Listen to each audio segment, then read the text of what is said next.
Seja bem-vindo a mais um vídeo do meu canal. Hoje a gente vai falar sobre sinais e sintomas principais das doenças circulatórias. E para começar, a gente tem que entender o que é um sinal e o que é um sintoma. O sinal é alguma coisa que o examinador vê, ou seja, uma pele avermelhada, uma perna edemaciada, uma região com aumento de volume ou até o contrário, uma região empalidecida. Isso é um sinal, é aquilo que a gente visualiza, aquilo que a gente vê. Já os sintomas é aquilo que o paciente se queixa, vem de dentro do paciente, ele que está sentindo aquilo. Então ele pode relatar: eu tenho a sensação de uma perna cansada, eu tenho a sensação de uma perna com formigamento, eu tenho uma sensação de cansaço no final do dia, eu tenho dor, eu tenho sensação que a perna está fria.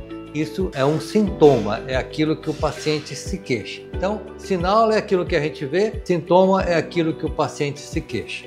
As doenças arteriais costumam evoluir de duas maneiras. Ou elas se estreitam, que são as doenças arteriais obstrutivas, ou elas se dilatam, que são os aneurismas. É importante entendermos que as doenças arteriais ocorrem de maneira muito gradual, porque demora muitos anos para que se estabeleça a doença na parede da artéria. Tanto no lado obstrutivo quanto do lado aneurismático, isso não é uma coisa que ocorre em poucos anos, e sim ao longo de várias décadas.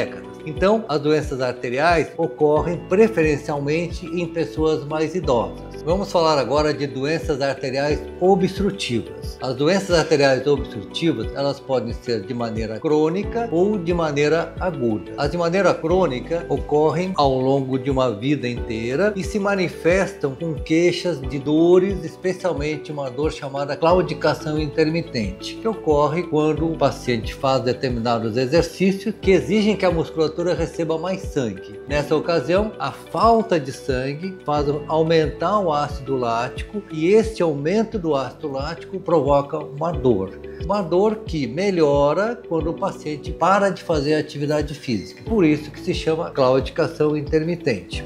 Já a arteriopatia diabética é um outro tipo de arteriopatia, de doença arterial, que ocorre mais na periferia das artérias, nas artérias de menores calibres. Então, as doenças arteriais periféricas da arteriopatia diabética ocorrem preferencialmente abaixo do joelho. Por isso é tão comum o chamado pé diabético.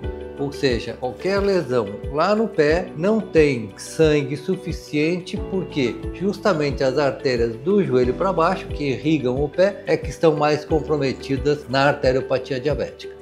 As arteriopatias obstrutivas agudas, elas podem ser devido a uma embolia, que é uma situação muito grave, porque ocorrem em vasos que previamente não eram tão doentes, e essa obstrução, o substrato não está no vaso, e sim num trombo que navegou pela circulação arterial e parou num vaso que estava previamente sadio. Qual é o problema disso? O problema disso é que esse vaso sadio não tinha gerado circulação colateral. Então, essa obstrução, do ponto de vista de perigo, é muito mais grave. Por quê? Porque atinge uma circulação que não estava preparada para ser ocluída, no caso da embolia arterial. Já na obstrução, na oclusão que ocorre em uma obstrução crônica, ou seja, o paciente já tinha uma obstrução crônica, já tinha uma circulação colateral toda estabelecida e chegou a um ponto tão crítico essa obstrução que acabou ocluindo de verdade, ocluindo definitivamente. Nessa situação, embora seja grave, não é tão dramática quanto a oclusão arterial embólica. Por quê? Porque o paciente já desenvolveu uma circulação colateral ao longo dos anos. E por fim temos a doença arterial aneurismática. Se chama de aneurisma quando uma artéria dilata mais do que 50% do diâmetro da parte não dilatada. Os aneurismas têm características interessantes. Eles não costumam ser sintomáticos, ou seja, a pessoa tem um aneurisma por muitos e muitos anos e nunca apresentou queixa nenhuma. Contudo, eles podem apresentar complicações gravíssimas, como embolias distais a partir de trombos dentro do aneurisma e o rompimento, que é a coisa mais grave que pode acontecer com o aneurisma. Então, o rompimento de um aneurisma identifica uma situação gravíssima com alto risco de vida para o paciente. Então, você pode perceber que as doenças circulatórias necessitam um diagnóstico precoce e um tratamento realizado por um especialista experiente. Nos próximos vídeos falarei mais de doenças circulatórias, como as venosas, as linfáticas e as malformações, e não deixe de me seguir nas mídias sociais. Eu te aguardo nos próximos vídeos.